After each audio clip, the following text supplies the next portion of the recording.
It is a quite beautiful Sunday, with Monday being a holiday on the stock market, President's Day. Let's remember all the great presidents that made the United States such a beautiful and great country. But it means we're all a little bored because there won't be any AGI, NVDA, Palantir, Tesla trading on Monday, tomorrow. So it's time to review the Pioneer Reserve performance. First of all, you probably have seen that we renamed Pioneer Alpha to Pioneer Reserve. That is in conjunction with the new company that we created in Luxembourg, the Pioneer Reserve. Why Luxembourg?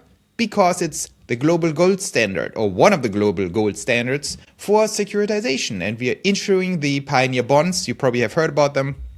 You can click here if you want to know more. You will be gated into different regions, including European regions, by the way, Germany, UK, Switzerland, and so on.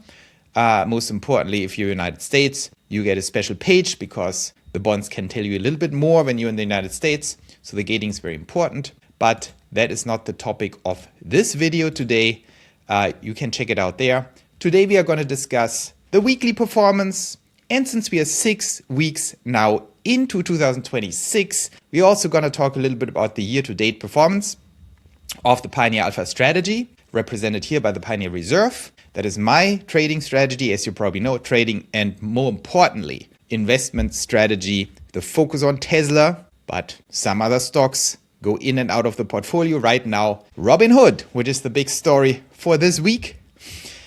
And we will see here the performance this week. Here is the benchmark comparison. You can go to pioneerreserve.com, by the way, and play around yourself. If you're interested in that, you can also click on strategy and read more about the strategy I'm applying and the themes. Of course, the big thesis here, what this is all about, humanoid robots, autonomous transport, and so on and so forth. But performance this week, we actually carved out a tiny little gain, 0.71%.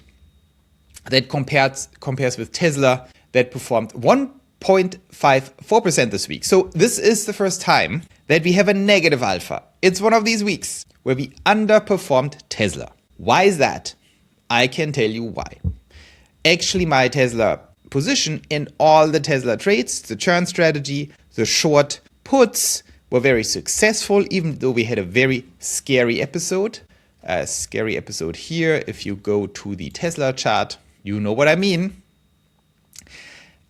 We had a little scary episode here on Thursday, of course. We dropped from 429 all the way down here and ended actually, where did we end? At 414. So very disturbing, and also we had a pretty shocking episode in the week before. So it was a little tricky if you're short puts, but I told you guys what my conviction was before, that these were fake sell-offs in the market, not Tesla specific, fake sell-offs in the market, similar to crypto. We saw a lot of activity there. So I stayed put, no pun intended, with my short puts, even though I was quite underwater in between, and that paid off nicely. So the bottom line is, even though you might think, Joe, you failed this week, you have a negative alpha. Tesla went up more, 100% Tesla position. If I had all the money in Tesla and would have done nothing, I would have actually made 0.83% more this week than I did. What is the reason? I tell you what the reason is. The reason is this little company here, where I had 10% of my portfolio in this company. It's called Robinhood. And Robinhood got absolutely slaughtered, which dragged down my total weekly performance, I think by 1.3% or something. And that then ate away my Tesla alpha. So that's the price you pay sometimes for some diversification. I was 90% in Tesla, 10% in Robinhood. Now I'm actually a little bit more in Robinhood because I doubled down, because I'm very bullish after this earnings call on Robinhood. Not as bullish as on Tesla, obviously, but Robinhood is my new number 2. I divested from Meta after a nice 10% gain. I told you guys Meta is still on the agenda. Meta is undervalued because they got rid of Jan LeCun, the big loser at Meta, the guy who has no idea about AGI, who's actually against AGI, and who left the company. And that's why Meta, in my opinion, is undervalued. It's one of the most attractive Mag 7 because it's underpriced. Very simply, they will catch up on the AGI race now that the obstacle's out of the way. But Robinhood lost a lot from its peak. I made a lot of money on Robinhood last year, as you can see here. I sold it somewhere here, I think. And since then has dropped dramatically. So I find this very attractive because the thesis of Robinhood, that Robinhood takes over the modern way of doing investments and finance, is clear to me. It only has one competitor, that is Coinbase. But I think Robinhood has a cooler CEO and slightly better positioned. Also comes not from the crypto angle, but from the stock angle, moving into crypto. Whereas Coinbase is in crypto, has to move into stocks, which is a little harder. So very bullish on Robinhood. The earnings call was amazing in my opinion, but the street sold it off like insane. I did not expect this kind of a sell-off, especially the day after. It recovered a little bit here, but that dragged the Pioneer Reserve down a little bit so that we underperformed Tesla. But I think it's a very good investment. It's a very good investment. With that, I mean, I'm happy to give up 1.3% alpha this week in return for being in Robinhood at these prices. Because that's a pretty good situation here. Robinhood killed it on all metrics. Of course, the revenue was down with the crypto market getting slaughtered like that. But that's not a strategic issue for Robinhood. They're launching all kinds of cool stuff. They're putting stocks on the blockchain. They are tokenizing stocks. They're doing amazing things. They're expanding all kinds of things. And their vision is to make basically everything, real estate, cryptocurrencies, of course, normal securities, everything tradable in the simplest of ways on the app. And I think they're super innovative and super high IQ. I like it. I'm a big Robinhood fan. I thought it was overvalued before when it hit this crazy 150 area before. I mean, that was kind of nuts too. But now you get it for 75. So I'm a big fan of Robinhood in the midterm. I think once the market recovers a little bit, this will be a very good booster for our alpha, a mini diversifier from Tesla, even though I don't think we have to diversify too much if you do the alpha strategy around it. But that is the reason why in this week we have this kind of bad, I don't like it to underperform Tesla, but let's zoom out a little bit. I think it's for a good cause, for the cause of more alpha in the future with Robinhood. And if you go to year to date, that's what I want to talk about. You see a pretty astonishing thing. We are 6 weeks in and I'm up 5.22% over Tesla. It's all about alpha. It's about Pioneer Alpha. 5.22% over Tesla is pretty hot. Of course, we are down 2% year to date, but Tesla is down 7.18%. Now Tesla, and that's what I tell everyone when you talk about Pioneer bonds, for example, the Pioneer bonds are a new instrument that we are issuing that actually has a maximum payoff of 30% a year, is linked to the underlying portfolio. So investors put in their money and it makes up to 30% a year, payout after 3 years, 220% of the initial, 2.2x up, which is the equivalent of 30%. There are no performance fees or anything, so it has much better economics than a hedge fund would have on the same performance of the underlying strategy here. And some people tell me, Joe, 30% a year, are you kidding me? This is nothing because Tesla is going to go to 6,000. Says Joe Bhakti, right? I'm saying it goes to 6,000 by 2030 or 2031. I could be a little earlier, I say 2030. What people don't understand is, if it goes to 6,000 by 2031, 30% a year would actually outperform that.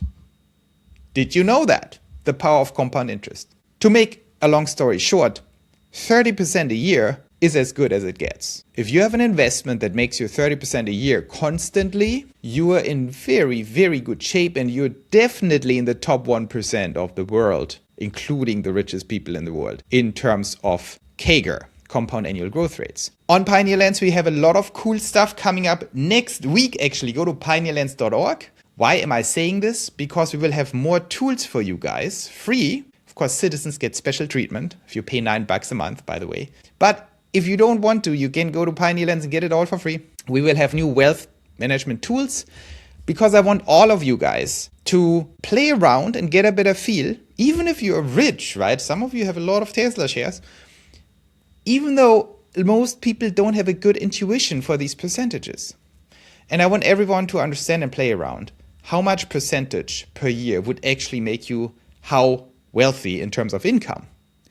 if you just had to live off your capital gains. And you will see 30% does the trick. You will be very happy. And that is important to understand. What is also important to understand, because we are so bullish here on Tesla, you know that I have one of the most sophisticated Tesla models in the space.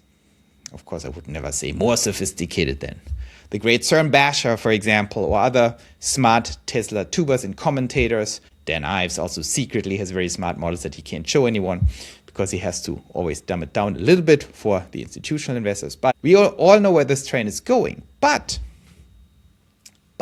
don't underestimate the power of the ability of continuously churning through every single day, every single week. That's why I'm taking you on this Pioneer Reserve journey. Every single day and every single week and every single month, while everyone waits for the insane, crazy inflection point of Tesla, where it goes from here to 1,000 this year, in my opinion, and then by 2030 to 6,000. But don't underestimate the power of what I'm doing here. Because while we are all waiting, while we are all excited, I actually apply Pioneer Alpha. I'm up 90% in the last 2 years since January 2024 here. January 1st, 2024 to now, 90%. To make this more specific, that is an alpha of 22.71% over Tesla. Okay, so if I would have invested my entire money only in Tesla, I would have made less money. I haven't done this through diversification. I was mostly in Tesla. The little Robinhood gain, little meta gain, but most of that alpha comes from actually Pioneer Alpha trading strategies around the Tesla position, which is very systematic. The leap roll strategy, alpha churn strategy, you know them all. And why am I saying this? Because every day where you make alpha, every week where we make alpha counts. And the fact that we are up 5.22% over Tesla in 2026 means a lot to me. Because if we continue on this path, we're absolutely going to win. We're going to win so big. Because what does that mean? What does that mean since inception, 22% up? Well, it means that if you had 1,000 shares in the beginning, you would have now the equivalent of 1,220 shares of Tesla. If you're all in on Tesla, that just gives you more Tesla shares. That's how you have to think about it. If you had 1,000 shares in the beginning of this year, just 6 weeks ago, now you would already have 1,050 shares. Isn't that amazing? So that is why it actually counts. When people ask me, oh, Joe, isn't that too much effort what you're doing? You have to watch this all the time and always be right and always make these predictions. Well, first of all, it's a lot of fun for me and I have you guys watching, but I also have nothing else to do because I love it. I built Pioneer Lands, Pioneer Media, which is this year, and of course, Pioneer Reserve, Pioneer Capital. And now everyone can join us on this little journey, by the way, with the Pioneer Bonds. So there you have it. That's why I like this. And you see here, by the way, you can play around with this thing, the reserve status that tells you on a 30% CAGR target. That is the target of the Pioneer Reserve of the company itself. We want to continuously exceed 30% a year.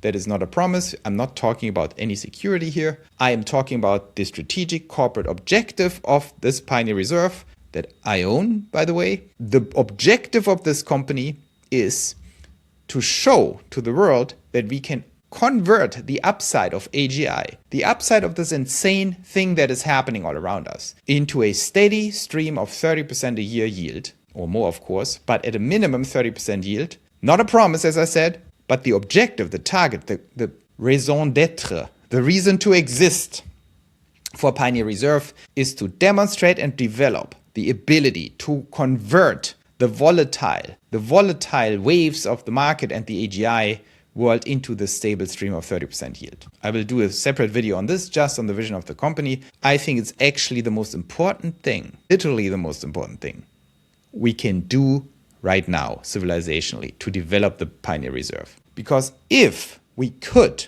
convert that entire upside, this entire crazy journey humanity is on right now, into the stable stream of yield, and issue new bonds that actually capture that. And again, for the regulators among you, I am not pitching the Pioneer bonds here. I'm telling you the strategy and the mission of the Pioneer Reserve as the foundational principle, the foundational pillar of the capital part of Pioneer Lands. Because if we can deliver 30% to everyone, we solved the AGI problem. No one needs a job anymore. You need $300,000 and you can live forever and ride into the sunset with 30% a year in gains. You can pay for everything and aggregate your capital. But it needs to be reliable and stable and high, which from an economics perspective is absolutely possible. And look at since inception, I'm doing pretty well. We don't even have CAGR here. That's bad. We should also display CAGR because, that should definitely be here. Because the CAGR tells you what the annual return is. So I will add that. It's roughly 36% or something.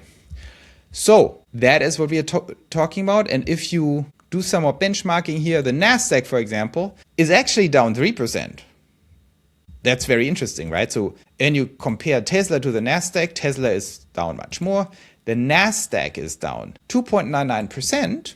So Tesla is down a little bit more than its beta, 7.188. It should be down 6% based on the NASDAQ performance. NASDAQ is down 3% for the year. So we also outperformed the NASDAQ pretty clearly.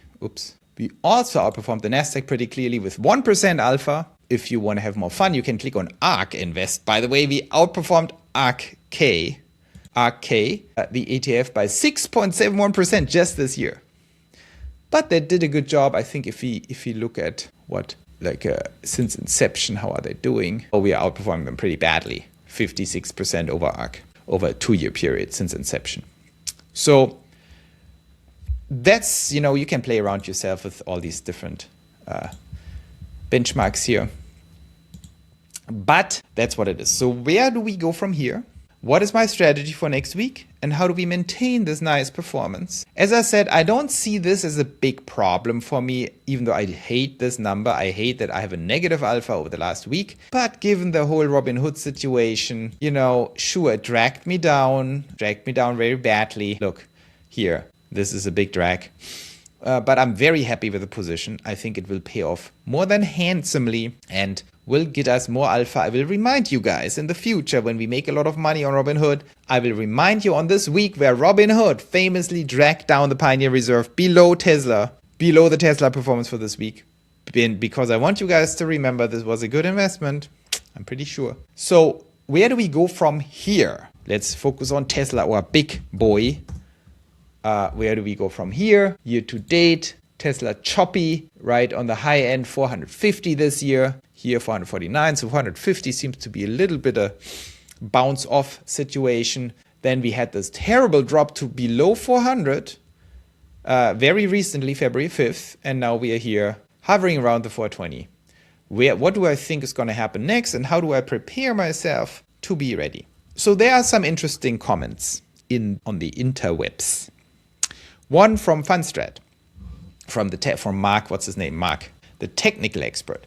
And he warns that he sees actually some bad potential times ahead in March. So he said, we might have another week or two in February where things are looking good or even up. I agree. I tend to be tactically a little bit bullish here, but I'm concerned. I'm still concerned about my old theory from Q4 from December where I warned everyone. I don't trust Q1, January, February, and March. I don't trust it at all for Tesla. I'm very concerned about air gaps in the stock because I think the inflection will happen in Q2, not Q1. I think earliest in April. I think in April, actually most likely, the highest likelihood in my opinion is that we see some serious moves in April. But who knows? I will keep you abreast of any kind of observations. But then if not in April, increasingly over Q2. So I think that's a very bullish scenario.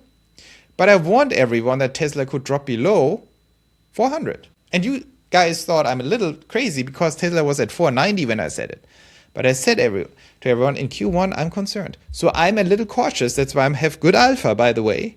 It pays off to be a little cautious. Of course, I got dragged down. But still alpha, significant alpha, as you know, as I just showed you, over Tesla in Q1. And my prediction, my fear, kind of became true when you think about it. I mean, we were at 397. We literally dropped below 400. As I predicted. What does it mean for my prediction? Well, I don't think this is necessarily over. I think it can easily happen again. But we also have to recognize that it already happened. which means now I'm getting more into neutral territory. I'm cautious. I hear what Fundstrat is saying. I'm not totally buying it. It's all probabilistic, but these are smart people. They know the technical analysis. So I'm a little cautious. I think, yeah, let's be a little cautious. But we also see that the Nasdaq sold off a lot. The software debacle, right? Software stocks got slaughtered. We had another AI scare. Bitcoin crypto is down. So there is a lot of fear and scare already built into the market. And I'm generally strategically very, very bullish on the whole situation. Macro situation over, for 2026. I think people are overly pessimistic. I think we see a tremendous tailwind from the administration, from Trump. They're doing a good job. They have a new Fed chair coming in. The idea that this guy is a hawk is extremely stupid. I don't even know what people are talking about. This is just wrong. Inflation is coming down, so they need to, and it's continuing to come down. I think people also don't totally understand what these numbers mean. Unemployment is much weaker than it looks like, so the Fed has to cut, and they will cut. The guy is dovish. Inflation is coming down hard, potentially very hard. Unemployment is under enormous pressure, even if they try to fake the numbers all the time. But we know what's going on out there. So everything under pressure, which means more easing is coming. Trump wants asset prices to go up. AGI is killing it. Not literally yet. I think I just meant metaphorically in a good way. The bad thing is going to happen later. So generally very bullish, plus a lot of fear in the market, which makes me generally more bullish, but you never know what happens. So I think we will have more choppiness, but I think we're bottoming out here most likely. But I also think Tesla doesn't have too many catalysts coming, as I repeatedly said. I think the next big catalyst will be the big one. And I think the big one is likely to happen after Q1, which leaves us 6 weeks of scary uncertainty and air gaps. So what does it all mean? I continue my churn strategy. I think there is some downside risk. I do think the upside risk for Tesla is higher than the downside risk. So no short calls unless we have a run up. If we get into 440, 450 territory, especially 450 territory, I will consider short calls, tactical weekly short calls, but cautiously. Until then, down here at 420, 410, 400, definitely short put territory, but you have to have strong nerves and be very cautious. Don't just copy me. If you do any kind of churn strategy with short call options or short puts, you need to be cold-blooded, experienced. Watch what I'm doing, maybe on X, because that's more real time. Don't copy me, but watch me and make up your own mind.